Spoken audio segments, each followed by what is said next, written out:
Well, I'm super fired up about my guest in studio today, the one and only Mike Weaver from Big Daddy Weave. That's probably how our audience knows you. Mike, thanks so much for being here. This is amazing. This is incredible to get to kind of hang out today. Well, I'm fired up. You were with us recently at a staff chapel leading worship and just knocked it out of the ballpark. And for you to just give your time here today just to come in and visit means a lot, man. And so it's great to meet you. We've never really got to spend time together. This is the first. I just have heard it. You were sort of like Bigfoot. I just knew that I'd heard that you existed, but then we got to meet in person today. It's beautiful. It's beautiful. All right, man. So tell me your story. I want to know, where'd you grow up? Okay, so I grew up on the Gulf Coast in a little town called Gulf Breeze, Florida, near Pensacola, Florida. Okay. Yeah. All right. So in a Christian household, man, grew up around a mom and dad who really followed Jesus. Okay. And I watched them grow in that. I watched them serve in church, even though they were never like a paid staff. You know? My dad worked civil service for the government on like those computers that would, the early ones that would take up like an entire room. You know? Okay. And so then on the weekend though, we would always be in church. We grew up in a little Methodist church there, man, and always went to serve. And I'm so grateful for their example in my life. Now, when did you know, okay, man, I got a gift and this voice and singing and music? When did that start coming along? Oh, my goodness. There's a guy who gave a word over my life that was uncharacteristic, you know, because we, like I said, we had grown up in this little Methodist place. We didn't even have drums in our church yet. It was that long ago. Yeah. And there was a guy who really just said, kind of read the mail and just said, man, the Lord is going to call you to write songs. I was 11 years old at the time. Okay. I had never written a song. I didn't play an instrument. Were you singing though? Yeah, you know, I wasn't Really? at all. It was crazy. Just out of the blue. I thought that he was going to tell my parents that I'd been trying to watch HBO through the scrambles on the cable that we did not pay for. You know what I mean? Right. I thought it was the end of me. Yeah. And he actually was like, he said this beautiful word. I didn't give that a second thought. I was making bargains with God at that moment. You know? Right. So I said, all right, whatever songs you want. And surely enough, though, the songs began to come, and we just we've been walking through doors, you know, since then, man. It's crazy. Well, tell the story of how Big Daddy Weave started. I mean, just go into that. I know people that listen to you and love your music, that I know they want to hear it. So grew up in a little Methodist church. Okay. Went to college at a Baptist college in Mobile, Alabama, about an hour and a half away from our hometown. Okay. And the first semester we were there, met the rest of the guys in Big Daddy Weave. My brother Jay, I brought him with me. So he played bass. And it was like from the very first time we got together with those guys, it was just like it just happened. It's been happening ever since. We've never known what we were doing, you know. We're just literally having a jam session for the first time. 15 minutes into the whole thing, somebody wanders by on campus on the University of Mobile and says, dude, I love that there's a sax in this group. Dave Matthews Band was kind of a thing. Yeah. We were all being kind of influenced by that. We wanted to be kind of like the worship Dave Matthews or whatever, you know? Yeah. Somebody hears it and is like, we got a group coming across campus. Why don't you put together a set and open up? And I'm like, dude, we only been together like 15 minutes and we already got our first gig. Yeah, things are looking up. Yeah. But that's when we come to a crossroads. Okay. They said, what do you want to call it? What do we put on the flyer? Dude, Pastor, if we had just stopped and prayed, you know what I'm saying? But we were being cute about it. And you know, if you're my size in South Alabama, you are Big Daddy, right? Yeah. And then my last name is Weaver. And we were just kidding around. We didn't think it was going anywhere. We said, tell them that we're Big Daddy Weave and the institution. And that was 25 years ago. 25 years ago. We've been telling this story, you know, that God still uses the foolish things to confound the wise or whatever. Yeah. Now, of all the songs that you've written, which is the one that's nearest to your heart? You know, I think redeemed means so much to me because I feel like I need to be reminded of that every day. It came out of a place of struggling with self-worth. Yeah. And I didn't know how to say that I hated myself. But when I finally told God that, he said he didn't agree with me. You know? And the song was born out of a new part of my journey with him that started in my garage talking to him about what he thinks about me, you know, because of Jesus, because of what Jesus has done, right? Yeah.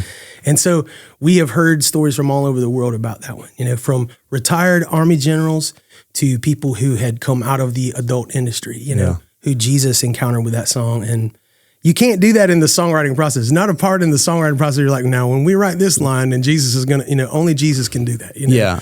And so we're grateful. Now I had Charity Gale and Ryan Kennedy in here, several months ago, and love talking to worship leaders and people who write. And I asked them, I'll ask you the same question. I mean, do you know when you wrote that song, did you know like God's on this, like boom? I thought it was just for me. I had no idea. But what I do find out is that songs that are written out of brokenness, that's kind of a place that we connect as humans, I think. And so I was not going to record it, A friend of mine who co-wrote the song with me started leading it in his church, and he goes, Weave, did you show anybody Redeemed? And I felt kind of sheepish. I was like, I didn't, I thought it was just closure and just kind of this monument to what the Lord was doing in me at that time. Isn't that beautiful how God does that? It's incredible, man. Broken places. God can really turn it around. I love that that's who he is. He could be so many other, people, but he's so kind. Yeah. You mentioned your brother Jay, and he went to be with the Lord recently. He did. And tell us, just as you've been journeying through that process, how the Lord's been faithful to you. Well, that event was preceded by my mom and dad going to heaven in the years just before that. And that had been preceded by seeing God pour out, man, in an unprecedented way in the life of the guys of Big Daddy Weave and I. We just saw God do miracle after miracle. And when we didn't see the people who were closest to us get the miracle that we were hoping they would receive, that was hard for a minute, except for the fact that we'd already witnessed this kindness in the lives of so many people. What we found is that Jesus is still right here. When you see it happen and you see the miracle, it's incredible. When I watched my brother's health decline and him pray over people and see them receive miracles that he needed in his own body, I saw a different kind of miracle. He didn't get bitter about not getting the miracle, right? Yeah. I saw him walk with Jesus, and Jesus has walked with us through this season of grief. And man, the Lord is so faithful. And so I'm telling you, it's a different vantage point. And it makes heaven so real to me right now. Yeah. Was Jay older or younger brother? Jay was younger by 3.5 years, but Jay kind of functioned as the older brother. Yeah. He was always kind of the hero in the situation. I was always the guy he was getting out of some kind of thing. Yeah. And so is that when you wrote Heaven Changes Everything? Sure did. I sat with some friends, Matthew West, man, who's an incredible songwriter and artist, and Jeff Pardo, another amazing songwriter in Nashville. And it was just after my brother had passed. And they just let me talk for like an hour, which I can, I get that from my mom's side, they say. But literally we just talked, and I remember making the statement like, man, I don't even know how somebody who doesn't know the Lord could go through this kind of a situation, go through loss in this way, because his nearness and the promise that he comforts those who mourn is literally the only thing getting us through this, is that heaven changes everything. He was like, that's it, And so we wrote that song. And it's been crazy in this season as we've gone through it. It's just like we talked about brokenness a minute ago. Yeah. Other people are going through that same thing. Yeah. Other people are resonating with that. And because we've been through it, then we can talk together, and we can hug, and we can hurt together, and we can look forward to heaven together because of Jesus. Yeah. So what would you say, Mike? There's a lot of people that listen to this podcast. They're on their way to work, they're working out, doing whatever, and some may be going through that period of brokenness. Some may be mourning the death of a close friend or a loved one. What would you say to them in this time? This podcast is we want to help people move forward in their walk with Christ, whatever they're going through. What would you say to that person who is experiencing that dark night of the soul that you have recently, and how would you encourage them? And Jesus makes a list of folks that he calls blessed. He doesn't fill in the blank with people that I would have, Blessed are those who mourn. When he says that, the blessing is him. You have the opportunity in our need and in our hurt and in our, this time when we don't have, right, that he gets to be in our lives in that way. He's the blessing, and when he says things in the word, like, come to me, all you who are weary and heavy laden, come to me. That's the entire thing. That's all I've learned in the midst of this. I think it's the only answer I've ever had. Sometimes I remember it, I try to turn to a million other things, but man, he's the only one that really he can truly comfort. He can truly satisfy, and he's so present, and he comes running to people who turn towards him. That's good. I appreciate you sharing that. Now tell me this, what's it like for you? I've heard from different artists write songs and hear congregation. What's it like hearing one of the songs that you've written, sung by a congregation of people? That's the best. That's the best because it really, and it's not about me at that point. It's their song at that point. Yeah. And I love that that's what the Lord does. People always ask that about the radio too. What do when you heard your song on the radio? I was like, oh, I hope this is going to go okay. Yeah, that is a question. What was that? Do you remember? Do you remember the first time you heard yourself on the radio? Tell me about it. I do. It was weird. It just came on and I was like, I know this song somehow. Where were you? Where were you? It was in Pensacola and there was an independent guy who had picked up our independent record and he's playing this song and I'm like, why is this so familiar? And then we started singing. We're like, dude, that's us. That's got to be so cool. We were shocked, but it's better when you hear this thing that was written in your bedroom or in your studio or whatever. Yeah. And this group of people, man, you're in the room. You don't even know if they know you're there. That's the best. Not when we're leading it. When somebody else was singing it. Hear somebody sing Redeemed as like a special music or something. That's amazing. They could even be awful at it. And I still just love it. I love that. So good. So what's next for Big Daddy Weave? What are y'all planning? What you got going these days? Just more. Just before pandemic though, the Lord told us to cut it in half. We'd played 120 dates a year for as long as I can remember, for 20 plus years. And then all of a sudden, right before it, and we thought he was talking about pandemic after he said, cut it in half, go from 120 to 60. And we did, and it's because he wants us to make space for other stuff in our lives, And I thought we would go there if it sort of tapered off and we didn't have the opportunities or something. But the Lord said it really clearly to us. We all knew in our hearts, and he really has just confirmed it with his peace and how we have walked it out over the last little while. And I think the biggest assignment in my life right now is my kids who are in those teenage years. I've got Eli, 16, Zeke, 15, and Naomi, 12 years old.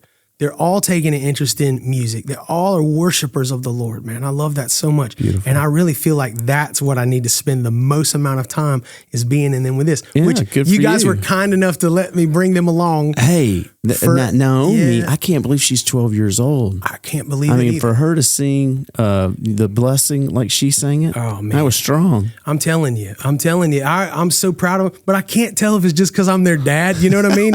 So thanks for taking a chance with us in staff chapel. That was really cool. Well, your family's meant a lot to us, and I want to say thank you just for coming and leading worship for us. Of course, your wife, you owe us because your wife is from Champion Forest. It's so true, man. I was not blessed enough to be born in Texas, you know what I mean? Or growing up in Champion Forest. And so I get both of those things in her. I get grandfathered in. Praise the Lord. Where'd you meet Candace? Dude, she was the marketing director at our record label, Okay. And so we became Nashville. In Nashville. So the place you didn't want to go, God sends you and you meet your bride. I told the Lord I would never go to Nashville, the center of the music business, right? Yeah. Which is like volunteering to go where you said you would never go, to God. And so we get there after a hurricane. I lost everything in a hurricane, 2004. My parents were rebuilding back down in Pensacola, and the day that the hurricane took everything is the day that Candace said I had a chance to date her. I was so thick-headed because I had tried I was like, would you date a Christian artist? She thought I was talking about somebody else. And she said I would never date a Christian artist. And so I thought I had nothing to worry about then, right? We became great friends. She had to tell me, I'm married so far out of my league, man. Glory to God. Atheists start giving their hearts to the Lord when they find out I married Candace. You know what I mean? It's like, God let you marry her? Yeah. God is real. He is real. He exists. Praise the Lord, man. That's awesome, man. Well, you have a wonderful family, and just so grateful for your ministry to the greater church, Mike. And with people listening and fans of your music, and how can we be praying for you, man? Just in this next season of your life, certainly want to be praying for you and your family. But is there anything that God's kind of just put on your heart, that one or two things that we can be praying for? I just think that our hearts would stay so sensitive to Him. That's it, because everything else is there. When you get Him and you're in the right relationship with Him, everything else unfolds from there. But it's so crazy how I've seen the Lord move in so many powerful ways, but I can just forget about Him so easily. I still turn to my own efforts and my own strength. So if people think about us, man, pray for our families and pray that we would be the men that our families need, to hear the Lord and follow what he said. Yeah, well, we will pray for you, Mike. Thanks for coming in and just sharing a little bit your story, the songs that you've written, and just thanks for the blessing you are to the church at large. And keep writing, man. Whatever you do, keep writing and keep leading the way, and just grateful for your heart. Oh, man, thanks for having me on today, Pastor. You bet.